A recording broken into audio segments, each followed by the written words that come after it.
So today I wanted to come to you on all my left-handed people know that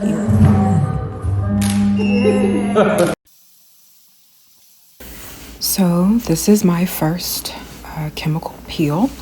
I went to an aesthetic nurse practitioner to have it properly done. People say that there's burning. I didn't experience any of that upon application. Here is day 3 of me with the peel, and this is when it started to go haywire. You're not supposed to pick it. You're not supposed to peel it. You're not supposed to rub it. It's supposed to exfoliate, if you will, on its own. Your skincare regimen follows that of what the peel manufacturer dictates, but also it's very limited as to what you can do with your own routine. So if you have a 12-step routine, that is absolutely not a thing. So one of the reasons why I got a peel was because I have extreme texture in my face, décolletage,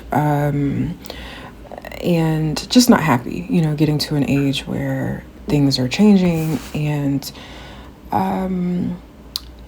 from a vanity sense and also from a professional sense, people look at me daily. I'm front facing, not just in the therapeutic forum, but also with keynotes, panels, media, filming, that sort of thing. So I wanted to make sure that I'm putting forth my best face as I continue to take care of myself so I can take care of other people. I think a lot of times when people talk about self-care, we're talking about grooming, but we're not talking about the difficult stuff as well, like having your own therapist, which I do, or physically and emotionally supporting yourself, working out. I do strength training. I don't care for it, but got to do it. And so this is necessary for me to maintain, my health, physical, emotional, spiritual, physical, all of the things. And so this is where I am at this point in my life, and this is how I maintain lifestyle-wise as a therapist, both personally and professionally.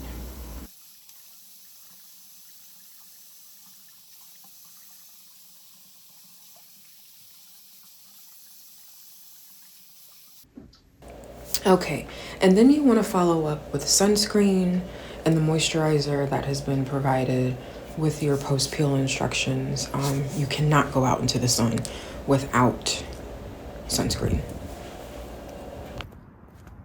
All right, so here I am at acupuncture. Welcome to Flourish and Balance with Dr. Safia McCarter. And I'm going to show you a little bit of what goes on.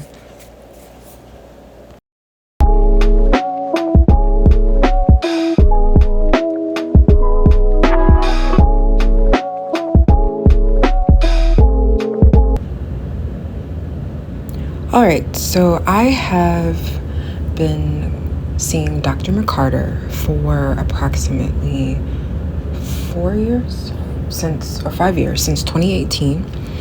I initially went to acupuncture for stress management upon the recommendation of a very close friend from college. And with my stress came migraines. So she was very astute and listened to my concerns as a private practice owner. Obviously, I have a lot of people dumping on me every day. I supervise clinicians, upcoming clinicians, and I also do front-facing events with the public, such as keynotes and other events that are arousing, sensory arousing in that way. So the practice of acupuncture, I know a lot of people are sometimes taken aback or scared of the needles. I have tattoos, I have piercings, and a seemingly high pain tolerance outside of the assumption that Black women can take more pain. Now, when I'm in pain, I'm in pain. But as far as these needles go, they are quite shallow and do not go the depth of, say, an injectable or an intramuscular injection on the medical side. The art, science, and medicine of acupuncture is reflective of Chinese and early Japanese empire writings, and it focuses on the release and resolution of and movement of qi, which is your energy. And so on a physical and spiritual side of things, I think it's really important that we as therapists put in the self-care work to do the not so fun stuff, right? So getting your nails done is grooming. Getting your hair done is grooming. However, working out, doing the hard stuff, going to your own therapy session, putting up boundaries for family and friends, that is the more difficult, less talked about stuff. But that is also self-care, because that's how you're going to preserve yourself. That's how you're going to prevent burnout. That's how you're going to have people respect you over a period of time for your craft and skill set. So I have made investments over a period of time into myself to ensure that I'm getting the care that I actually need.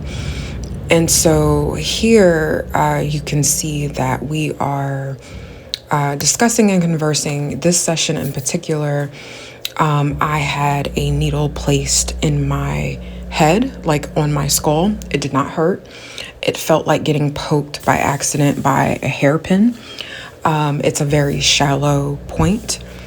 I also typically have them in my knees, in my wrists, my inner foot, the top of my foot, and my ears. And so depending on the weeks that I've had, or months or days, my ears can be a little pinchy. But that heat, so to speak, that reaction resolves within seconds. And so there's a level of protocol she does based on what I'm telling her. And then she moves from there. And then I rest with the needles for 30 to 45 minutes. Sometimes I fall asleep on the table and I have to be careful not to roll. I'm a side sleeper, so I don't want to push the actual pins, the needles. Most times they just fall out. There have been times where my needles will release themselves. And I've been told by Dr. McCarter that that's just the point is finished. It did what it needed to do and it pops itself out. So I would definitely encourage you, if you're interested, find a culturally competent professional. As you can see, I am laying on a satin pillowcase. You don't find that often in practitioners' offices. I am natural hair. I have natural hair. She has natural hair. She gets it. When we were discussing the insertion of the point in my head, I was like, oh, can you get through my hair? Because I have dense hair. And normally it's in a bun. And she said, oh, I've gotten through locks before. So this is what you call a culturally competent doctor and practitioner. And I so love her for that. And so I'll link her information in the description box if you're interested. She also is an integrative medicine doctor.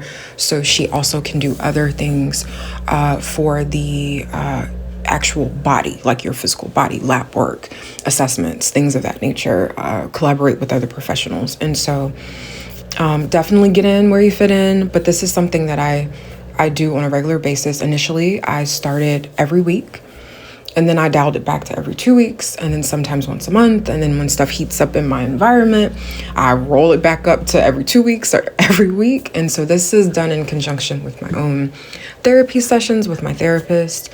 Along with working out 3 times a week, I do strength training.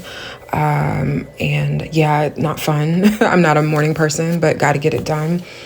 And so that has been some of my self-maintenance, my self-care, and how I just maintain who I am and who I think people think that I am, right? So hope you've enjoyed this blog. Please rate, comment, and subscribe.